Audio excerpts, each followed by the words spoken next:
Although we've all faced the storm of COVID-19 together, it's important to recognize that we've all been in various boats. As stay-at-home moms, Brittany and I have just seen a lot more of our husbands and kids than we normally do. But for moms running their own businesses, talk about trying to keep an entire fleet of ships afloat. They say it takes two to tango. But what do you do when you have to tango 6 feet apart? This episode of Path and Posture, we have a very special treat. We're talking with one of the most influential Christian dance companies and schools in the nation. Since its founding in 2012, the 501c3 nonprofit has not only touched the lives of aspiring students in the Chicago area, but they have taken their mission on national tours, touching the lives of more than 20,000 people each performing season. Miss Julianna Slager, artistic director and co-founder of Ballet5, is here now to share more with us about the company and how they've helped add hope to this season of survival.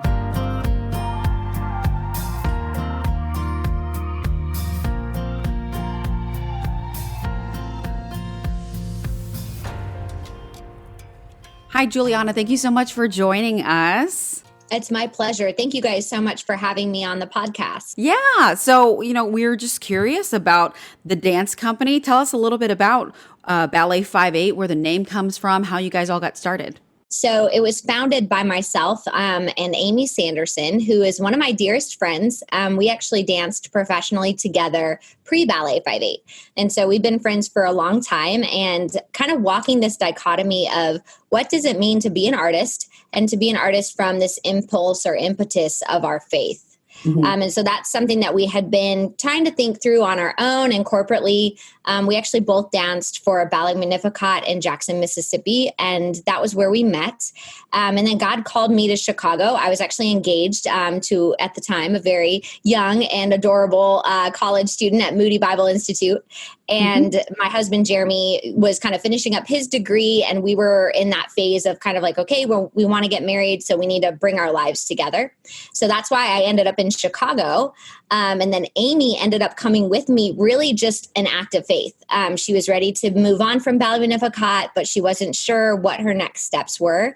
And so I was like, hey, I need a roommate. Like, I need somebody, before I get married to live with and kind of finish out my engagement with another girl. And so she was like, yeah, totally. I'll come. I'll be your roommate. We can just enjoy life in Chicago and see what God has for us there.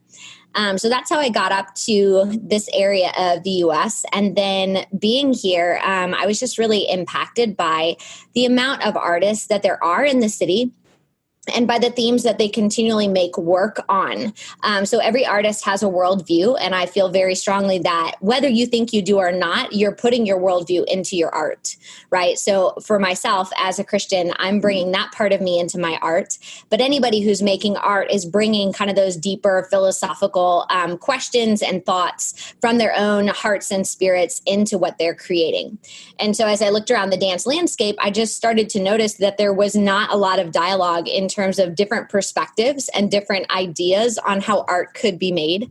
So Amy and I just found this really, I think, tender place in our hearts to go, okay, how can we dialogue and kind of open up conversation of life and faith through dance? And how can we ask some of these questions and bring up our faith in God in a way that is not pushy and not proselytizing, but just in a really organic way that people will be able to dialogue with and hopefully see as a non-confrontational way to experience a little bit of what the Christian faith is.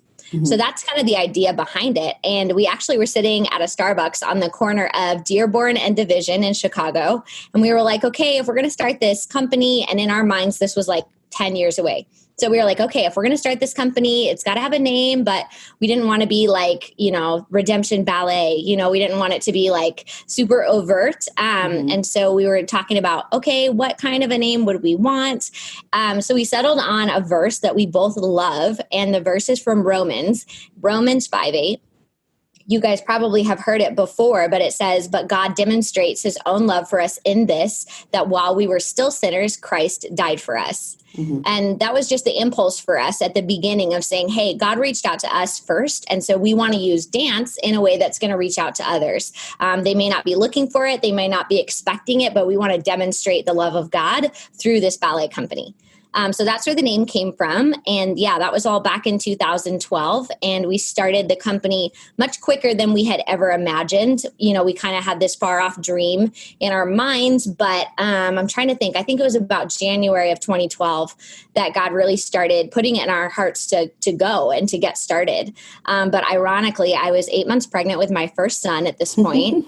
And Perfect so timing. I was like, right, exactly. I was like, what do you mean, God? I'm like, I don't think so. I don't think this is the right time, but God is. He just kind of brings things to your mind and doesn't let it go. And when it's of him, he kind of just keeps putting it out there. And he just confirmed so many times that this was the time to start.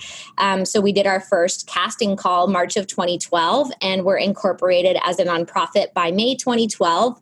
And then we had our first season beginning September of 2012. Wow. So it all came together very quickly. That's incredible. So it's almost like you had twins in 1 year, because you started your family, you had the birth of your family with your first son, and then you had the birth of your company. And so what was that like, a whirlwind of just seeing your career, your own company, 501c3 nonprofit take off, and then all of a sudden you had a family to balance as well? What did that look like for you? Yeah, I think there were just so many moments where I was like, what am I doing? You know, there's no way to like fit all of this in a 24-hour period. I felt like, as many new moms do, that there just was not enough hours to go around. But at the same time, also being a young mom, you also feel like the nights are incredibly long. So it's a funny thing, because you're up all night with a newborn and then all day running around trying to, you know, be this director and start this company. So I think it was a good growing curve for me, in the sense that I had to learn to rely on other people and to ask for help and reach out and say, hey, like, I need assistance with whatever it is, whether it was childcare or whether it was practical aspects of starting the company. So I think it grew me, because I'm a self-sufficient girl. I want to just do my own thing as best as I can. And, you know, I'm not great at asking for help. So that was a big push. But I think I even see now, I guess, how that continues to impact me, because I know it's not me. Like, I know I can't do this on my own. I know it's got to be God. It's got to be the community around me. I have to lean into my husband and my supporters and my coworkers. And I think in that way, it's made me very humble, because I'm like, you know, this is really not about me. And it would never have happened without these other people and without the Lord, certainly. Yeah, 8 years under your belt has gotten you to the point of knowing these things. And so I guess, how would you say over the past 8 years, the biggest lessons that you've learned as a mom and as a business owner, a nonprofit business owner, like what has really been profound to you, just watching your students, watching your coworkers, watching your family grow? It's almost a decade, 8 years going by. That's a lot of time and a lot of learning. Yeah, you're so right about that. And I think for me, what I've really learned is that you have to savor the moments. There's a part of me that's always thinking into the future and building the organization and, you know, long-term planning. But I think the thing that has been most special is when I can actually just slow down enough to take it all in. Yeah. And so I've tried to really practice that with my kids. And, you know, any mom will tell you, right? They grow up too fast. It's such a cliche, but it's so true. So getting to savor, just those moments with them. And I think too, not being afraid to be a mom and to be a director all in one. I think at first I felt some pressure to separate the two and to like never have my kids in a rehearsal, or like never have them around and like, you know how kids are, like chattering in the background of a meeting. You know, I definitely appreciate having childcare and being able to focus my brain at work and then at home, but I'm not afraid anymore to kind of bring them along and like let them be a part of it and do life together as a family. And I think that's so important for any working mom to feel that freedom, that your kids and your calling do not have to be two separate things. Amen. That is all a part of what God is doing in you. That's great. No, that's wonderful. And, you know, Brittany and I on this podcast, a lot of the time we talk about, you know, with path and posture, we're talking about the different paths that God has us on and the posture of our heart or the posture of our mind as we're walking them. So we talk a lot about the same path that we're on, which is motherhood. So it's really great to get your perspective as a mom and also as a business owner or a dance company owner, director, and just to see what that looks like, because it's a perspective we've never seen. So we appreciate your insight. Yes. Powerhouse women. We appreciate that. But We do want to look also more at what makes your company unique. You were talking about the worldviews and ways that you try to incorporate every dancer from every background. We've seen a lot with various ballet companies that they are really out to promote the history and just the performance of ballet. Would you say that Ballet 5/8 also incorporates that, the history, the performance, the passion of the art itself? Yeah, that's such a great question. I definitely think so. Although I am famous for saying to the dancers, we're not in a museum. This is not a museum installment. We're here for the now. And so they always laugh at me when I say that. But I really believe that ballet has such an amazing relevance as an art form that transcends different times and cultures. And I believe that as a choreographer, part of my calling and job is to kind of update it to being something that makes sense for a 21st century audience. Beautiful. So just in terms of accessibility and all of that, I try to pay homage to the ancestors, if you will, of ballet. Yeah. While also pushing it in a direction that is accessible and fun. And I think at one show, we had a little 8-year-old boy come up afterwards and he went, "You guys make ballet cool." That's wonderful. Right? Yeah, especially a boy. I know, right? Yeah. The biggest compliment. I'm like, exactly. Like, we don't want this to feel boring and stuffy and, like you can't access it unless you have an art degree. Like, we want a little 8-year-old to be excited, enraptured, and just wanting to see more. And so I think as a Christian as well, you kind of become cliche if you are doing art by copying the mainstream artists that you like and then spinning a Christian label onto it. So I think for me, it's actually really important that we have a creative impulse that's not just our Christianity, if that makes sense. Like we have to be creatives in and of ourselves. Absolutely. I think it's revolutionary what you guys are doing. And after learning about some of your critically acclaimed ballets, such as The Space in Between and Scarlet Compass, your approach to dance and storytelling, it's just remarkable. So talk to us about your success in combining the beauty of the arts with the messiness of life and just what that kind of looks like. So something that I like to think about when I'm making a ballet is to show both the grit and the grace of what we experience in our lives. I think sometimes ballet can be very ethereal and very beautiful, which is fun to watch, but it feels a little bit out of touch with what we experience, right? Because our lives are not that perfect. They're not tied up with a pretty bow. It's not all tulle and, dainty ballerinas floating around, right? Life is made of difficult times. But to show that grit that we experience also gives way to grace. And so I try in each story that we tell, even though it may have a different take on the grit and the grace dynamic, I try to show the grit of sin and the difficulty that we all have as human beings dealing with less than perfect relationships and less than perfect people.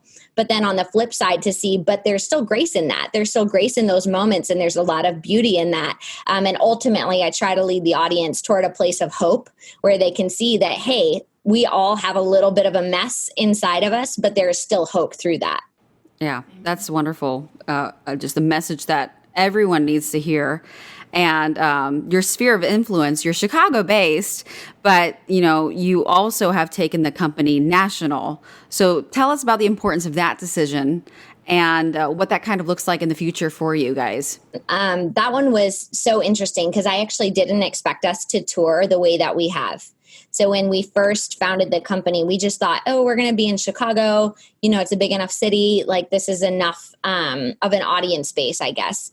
But then about 2 years into the company's history, we started having sponsors offer to bring us in different places. And it started out small. It was like Michigan or Indiana, kind of more Midwest local. Mm-hmm. But then over the years, it got bigger and it was like Colorado and New York City and New Mexico, Texas, and we just started getting all these invitations. Yeah. And at some point I was like, if there's a desire to see this art in other places, it's a lot easier in a way to bring the company to them, right? You can't fly, 3,000 people to Chicago to see us. So it's a very accessible way to be a company because we're able to go to the people rather than having them have to travel to watch us perform. Yeah, no, that's wonderful. And with your Chicago school, you serve about 400 students per dance season. And so with that number, I mean, just tell us about what it takes to kind of get a ballet off the ground from start to finish, and from just the thought of an idea of a dance to curtains drawn and taking a bow, getting all these dancers together. What's that process look like? So it's a little bit different in our School of the Arts versus like the touring company. Okay. But just the Cliff Notes version is that for the school specifically, right, with those 400 kids, I have to think of a storyline that's one, age appropriate so that the kids are able to invest in it on their level, right? It's got to be something that usually has a little more whimsy and is a little bit more fairy tale-ish because that's the age that we're working with. And then it's a huge collaboration of casting, multiple classes to play the same part. And so we have, 3 or 4 different casts of students playing different roles. And then we have our high level students that are like high school and early college age that will play the lead roles and will get a chance to be kind of the main focal point of a story. So part of it is education and teaching the kids how to put on a show and how to learn choreography, and how to present themselves well on stage and how to be an artist, which is so important. So I'm kind of walking them through that process every year. And then I'm also trying to curate the ballet so that for the audience, it's really professional and so that it doesn't feel like a recital, but parents can invite their friends or their neighbors and they're going to come and yes, see a bunch of cute kids, but also see a really professional production. That's, something you want to watch for 2 hours. Yes. So in that sense, there's a ton of flying pieces when we do ballets with the school, which we do twice a year, one at Christmas and one in the spring. Okay. And so those are just amazing. I love them because they're kind of just like a full on, big, crazy production, all the kids, all the rehearsals, all the costumes, which is great.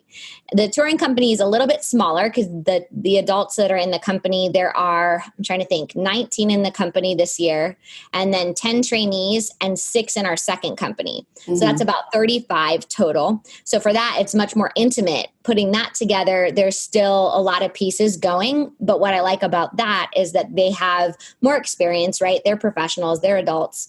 So you can kind of go deeper into the storyline and you can really craft something that is something you've never seen before. And so that's, I guess, my goal with them is to push the creative envelope, whereas the school, the goal is more education and inspiration. Yeah, no, I love that. You guys are covering all aspects of dance. That's wonderful.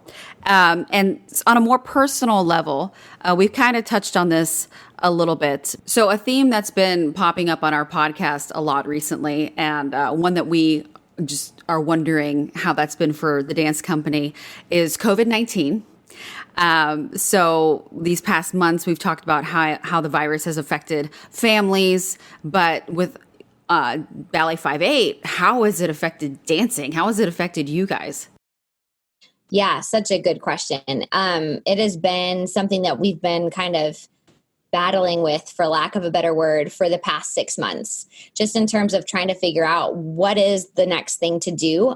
Because the way the art form is structured, it's very tactile. There's lots of touching. There's lots of big groups. The rehearsals, there's many people in one room, closely packed. The performances obviously are in theater settings, which right now, at least in Illinois, they're not allowing many people, if any, into theaters. And so it's been a big pivot for us. I think March was kind of like the glass floor shattering. And I think that's true for many of us. But the performing arts have been on hold kind of indefinitely. You've probably heard that Broadway is canceled through 2021. New York City Ballet is not even doing a Nutcracker this year. Things like that are just unheard of, that haven't happened in 75, 80 years. So it's been quite traumatic, I think, as an industry as a whole. Mm-hmm. For us personally, 2 things that have really changed us. One is that because we're a small organization, and honestly, we have a lot of millennials that work at the organization, we've been able to pivot online very, very quickly. And I'm very grateful for that because, as you know, a lot of times millennials are a little bit more tech savvy. And so our administrative team is on fire and they have pivoted so much of our work online, and they did it, within 3 or 4 days of being shut down. So back in March, when the shutdown happened, we actually filmed 2 of our full-length ballets and had them totally filmed and edited and online within like a week and a half, which, as you can, probably guess, that was no small feat. School of the Arts, we pivoted online to Zoom classes and also pre-recorded material. And we had over 100 class videos within like 3 days. Wow. I've been very grateful for my team because I think they are just in that demographic where they truly understand the power of the internet and how to wield that. So I think for us, that has been so valuable during this time. Certainly, we've had our fair share of troubles as we've had to be shut down. We were shut down for 3 months here in Illinois, just couldn't even go into the studios. Yeah. And then we finally got back in early June and, everything has to be done with a mask and socially distant, which totally makes sense considering the circumstance, but it has reformed the way that we work. I've restructured a lot of things. We're making all new choreography because our old choreography has a lot of things where we're touching each other, which at this point, it's just not a safe decision for the dancers. So we're trying to keep everything spatially spread out, which of course impacts the way that you're creating dance. So for me, I feel like it's been a bit of a strange challenge, almost like a thesis for like a master's degree. It's like, how can I create ballets where we never touch each other? So when I think about it that way, it's just been a big creative challenge. And I always enjoy figuring out how time and space impact dance. And so this has been a big experiment for me. And then the other thing is just going outdoors. And actually, I'm a little sunburnt, you can see, because we had our first outdoor show this past weekend. And I was like so focused on the dancers, I didn't even realize it. My back is like bright red. Oh, no. And it's funny because in a theater, you're used to being able to control everything. You have, total control over light, total control over sound, total control over temperature. Whereas outside, Mother Nature is going to do her thing. And so you just have to be flexible. So the newest ballet that I made for the dancers is actually in sneakers. Oh, neat. Quite fun. I saw that. Yeah, I did see that. And it's so relatable. People, especially with our kids right now, nobody's wearing shoes. And so when I was like, oh, sneakers, it's really cute. They, because we want to go places. And so shoes mean something, going places. And it's just, I thought that was really kind of cool. I was like, gosh, I haven't really had a pair of sneakers on in a very long time. Yeah, no, that's so true. So yeah, it's been fun to see, okay, what can we do, I guess, instead of what can't we do? I keep trying to pivot to that in my mind. And I tell my team all the time, I'm like, you have to fail fast. I'm like, that's the whole game right now. You've got to find out what's not working and pivot quickly. And if you can figure that out in whatever, business you're working in, I think that's really the key to surviving COVID. Yeah, no, absolutely. And it sounds like your take on COVID is so positive that you're using it all as a learning and a restructuring tool. That's incredible. And I mean, at some point, did anything get uncomfortable when it comes to, you guys are, you rely heavily on your faith. So you're walking this with God. And did you ever just come to God at one point and say, what is going on? We need your help. I can't do this. Yeah, absolutely. I think for me, April was a big low point. March was like, okay, we need to get stuff done. And I don't know if you guys do the Enneagram, but I'm an Enneagram 3. Well, that's totally Brittany. Brittany is I'm a Enneagram 2. everything. I'm a 2. I love Enneagram. Love it. That's why. It's just the best. So It is. the 3 is like crazy busy. And so at first I was just full on in that mode of like, get things done and pivot the school and pivot the company. And like, I don't want to send my dancers on layoff because like they're counting on these contracts. So I've got to raise these funds and I've got to call donors and I'm just like going crazy trying to make sure that my people are taken care of. And so kind of once that died down towards the end of April, that's when it really hit me, actually. It was like 6 weeks into the shutdown. And I was like, oh my goodness, like, what are we going to do? And I kind of thought back to that early moment in the coffee shop we talked about earlier. Mm-hmm. And I said to God, I'm like, did you know back then that this was going to happen? Kind of like, why did you send me on this journey when this whole thing, feels like a house of cards right now? It just feels like at any moment, right? The whole thing could just unravel.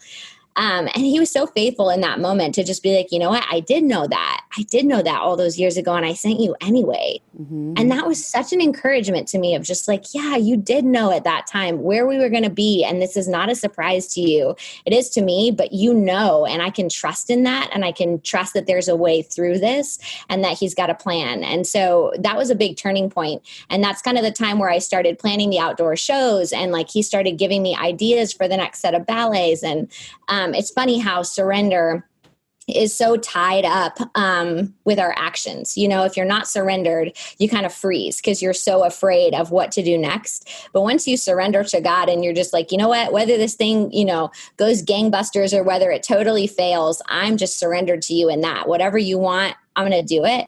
That just kind of unlocked my ability to think creatively through the whole thing. And so I'm very grateful that the Lord has been faithful in that way because, yeah, without that moment with him, I don't know, you know, if I would have had the strength to press on in those difficult days. Yeah, it sounds like he's really brought you to the point of maturity in your faith from, you know, the coffee shop when you're like, did you know this was going to happen? He's like, yes, I knew it was going to happen, but I also knew what was going to happen to you over these past 8 years. And your survival mode is surrender mode.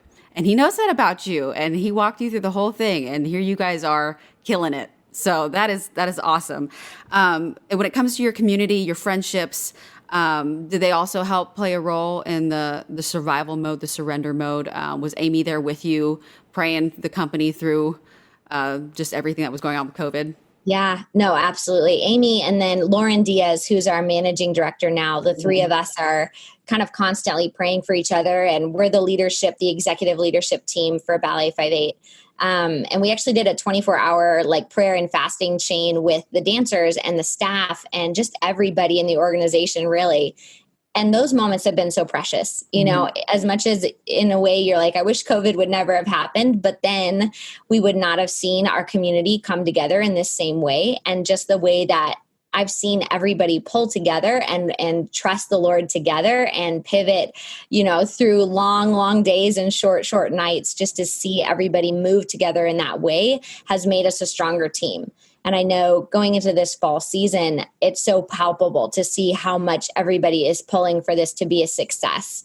And we don't know what the future holds, right? If anything, March has taught us that in an instant, it can all be gone. So having Amy and Lauren and the dancers and the staff members really together and unified in their prayer, together and unified in their intention has been something to me that's nothing short of miraculous. You know, I've never seen anything like it. A group of people just so focused on doing what God wants and being a team. You guys have found blessings in the middle of all this through your survival mode. But in what ways do you think that by you guys powering through, you've brought an element of survival to the dancers that have been showing up to dance? How have you been blessing them through COVID? Because you found your blessings and you found your strength in each other as a company. But how has that reflected into the lives of your students? Have you had any feedback from them? Yeah, such a great question as well. So this summer we held our summer intensive, which was something we didn't know if that was going to happen or not. So in ballet, it's really common to have like a 4 or 5 week intense summer program where kids come and they dance all day long. And so the state of Illinois lifted the restrictions just enough for us to hold the summer intensive 1 week before it started. So it was absolutely a miracle. I know. And the first day with the kids in the studio, even through their little masks, you could just see their eyes, you know, the smile in their little eyes. They were thrilled. And it was just the most precious summer to be with them day in and day out, to look them in the eye and to say, you know what, guys, like we can trust God. He's bigger than COVID. We can keep pressing forward. And it was just such a beautiful time. I don't even know if I can fully explain it without, you know, getting emotional, because the kids were just so thrilled to be there. And we could all say to each other, see, God still has a plan. He still has a plan. We're still here. You know, we're not shaken. We're not crumbling. We're here, and we can draw that strength from him. And just to be able to say that to these kids that have been through, you know, something I can't imagine having gone through this, right? At 11, 12, 13, 14, whatever age they are. at that age, I would have been just devastated having lost the things that they've lost, graduations and parties and, all the end of the year stuff was totally canceled for them, right? My seniors in high school lost their final performance and they lost their graduation. And anyway, so I've just been so proud of them and the way that they're digging deep and learning to trust God in the midst of what has been a very disappointing season for them. Mm-hmm. No, that's wonderful. And, when it comes to the dancers, on a personal note for me, Brittany and I, we just had our kids enrolled in our fall season of dance just around the corner here. Yeah, it's a new studio and they start tomorrow. And I feel like when it comes to 4-year-olds and 3-year-olds, which is the case for my kids, they have so much confidence, so much imagination. They're ready to go. They feel like they're the best dancers in the world. But as an instructor, how have you been able to reach some of these students or just any student that's curious about dance who admit to being totally graceless, not really the best, and really kind of give them that inspiration and that advice to strive to be the best, to take on this challenge, to learn dance? Like how do you and to be vulnerable? Yes, exactly. Yeah, and I agree. I love the 3 and 4-year-olds because they do just have that natural freedom.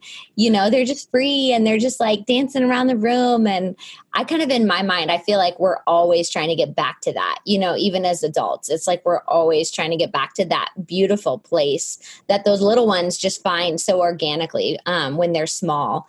And I think with my older ones, what I encourage them is that, we don't know who is going to end up someday maybe being a professional dancer, right? Nobody can gaze into the crystal ball. But if they love it and they want to pursue this art form, there are so many amazing things you can learn from it without being a professional dancer. So that's not really the reward. It's not really about like who's going to make it and who's not, right? That's too much pressure and that's way too intense. It's more about let's come into the studio every day and let's try to go 1 inch further. Let's try to hold that balance a little longer. Let's try to remember that combination a little bit quicker. And in that way, we're fortifying our bodies and we're training our minds, and whatever field of work you go into, all of those skills transfer. For me, that's so important, is that they understand that. And I try to teach them too to have boundaries with the art form. That's something to me that's so important. Like ballet can't be your worth. Right. And the mirror is only allowed to tell you, hey, this is the correct position or it's not, right? It can't tell you your value. It can't tell you your worth. It can't tell you, anything about your beauty, right? None of that is healthy or useful. The mirror is just a tool and you have to set your boundaries with it. And so we talk about that and just how that plays into being a dancer and how when you want to be vulnerable, that means that sometimes things are going to be messy. And in ballet, perfection is esteemed as kind of this very important trait. But we always talk about perfection as something that we only achieve in heaven, right? There's no perfection this side of heaven. And so there's something truly beautiful about vulnerability because it gives us something that perfection can't. It gives us an honesty and just a boldness and a freedom that perfection can never bring. So I try from a young age just to instill those virtues just into an everyday ballet class so that they're just growing up with this in the back of their mind. And my prayer is that they'll just carry that with them wherever God takes them, that they'll be able to put that into practice. I love that. Then Brittany, this is more your question. I've seen the account Ballet5 comment a couple of times on C.S. Lewis quote accounts or whatnot. We've just met there, and I ended up following you guys through that. But going into that, are you a C.S. Lewis fan? And how has he inspired not just C.S. Lewis? I guess if you are, how has he inspired not just C.S. Lewis ballets but other ballets? Because I find your emotions that you put into your ballets resonate with a lot of things that he said, like in Mere Christianity and stuff like that. Yeah, that's such a great question. And yes, I am a super fan of C.S. Lewis. I just adore. Yeah, I'm like such a nerd. I think I've read most all of his works. I haven't gotten to the Space Trilogy. That's like my last one to conquer. But I do. I love it. Honestly, probably his nonfiction has impacted me more, although I love his fiction, The Chronicles of Narnia, right? You can't not love The Chronicles of Narnia. Mm-hmm. But anyway, yeah, I've been reading his work since I was in high school. And I think for me, C.S. Lewis did for literature, what I hope to do on a small scale with dance. So that's what I'm always coming back to in my work as a choreographer is, okay, how do I bring some of the truth and some of the beauty and some of the true craftsmanship that he displays in his writing? How can I mirror that or bring that into what I'm doing as a dancer? And I think C.S. Lewis has such a profound way of making the very complex very simple. And that's what I love about him. He distills things down that you just would never understand. And then he just says it in a word or in a sentence. And you're like, oh, yes, of course. Like that makes total sense, you know? Oh, absolutely. Yeah. And that's where I go with dance too. I'm like, I want to have that profound level of philosophical insight, but in such an accessible way that people are able to understand it. That is not just, I don't know, high art that's confusing and, you know, not easy to understand, but just something that people can resonate with and relate to. I think for me, in an artist, that's one of the most important characteristics. And I think it shows real true craftsmanship to be able to make those complex ideas understandable and relatable. I think too, making it relatable. I think what C.S. Lewis does is that he just makes things so human. And when I see what you're doing with ballet, like I am not a ballerina at all. I probably have 3 years of dance in me from like the age of 2 to 5, and so I do not relate at all. But when I see, you know, how you're promoting these ballets and what the meanings behind Butterfly and Morning, and I hear Jack, I hear C.S. Lewis, and so it's just always been. I don't know if that encourages you, but being somebody who on the outside completely of ballet, I do see what, you know, that level of philosophy and theology that's just so much deeper than even dance itself. It's just it does bring a lot of glory to God on another level that's beautiful. That's such a compliment. Thank you so much for that, Brittany.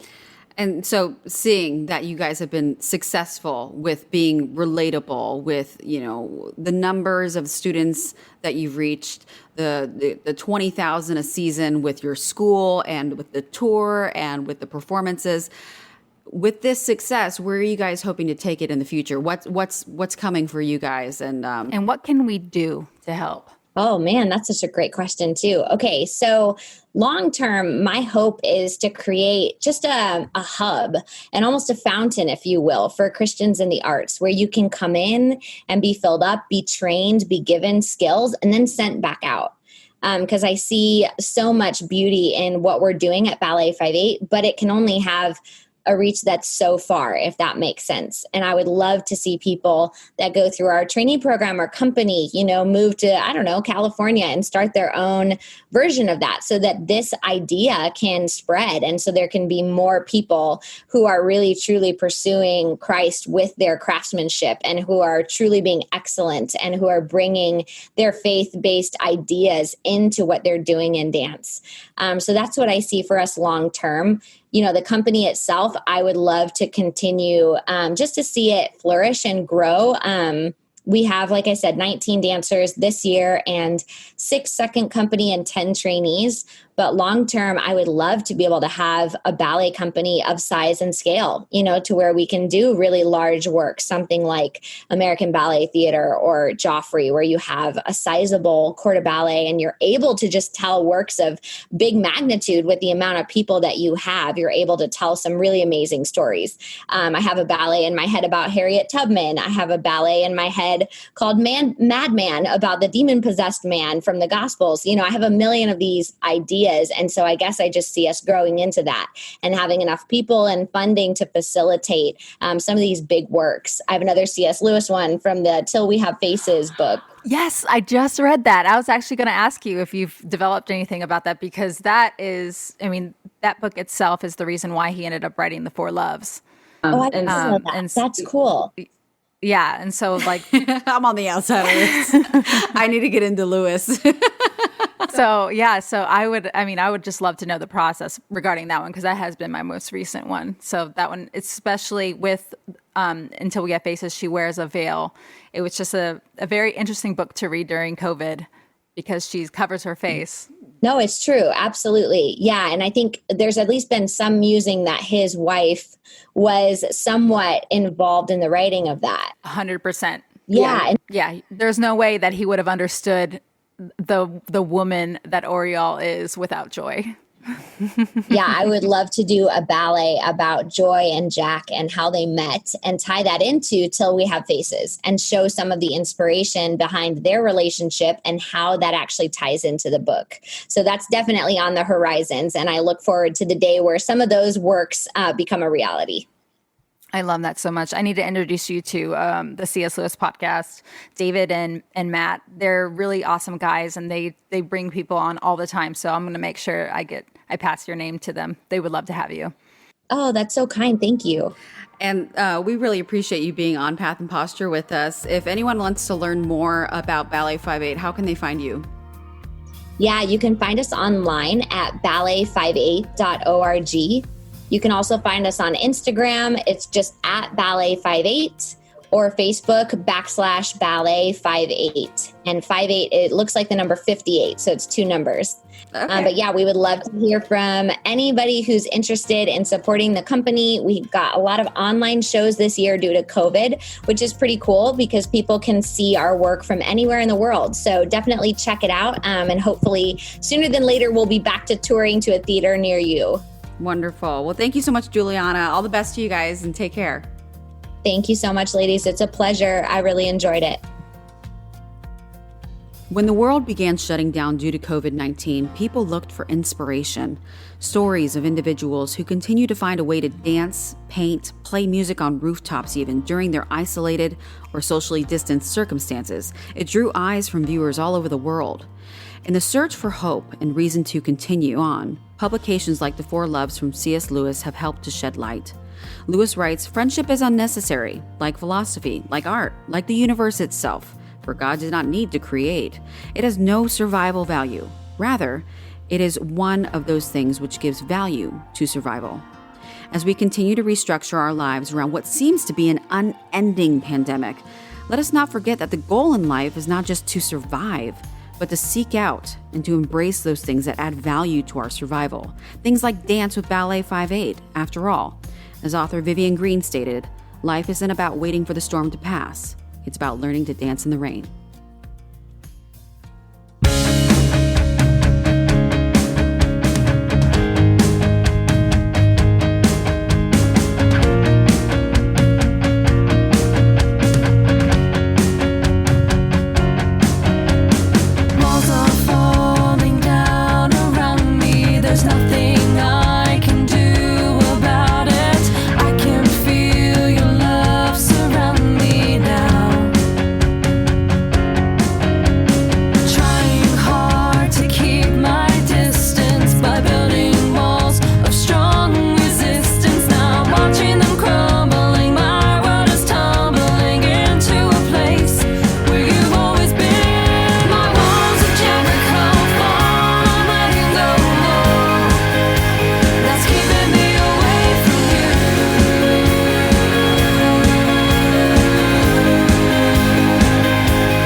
Ballet5.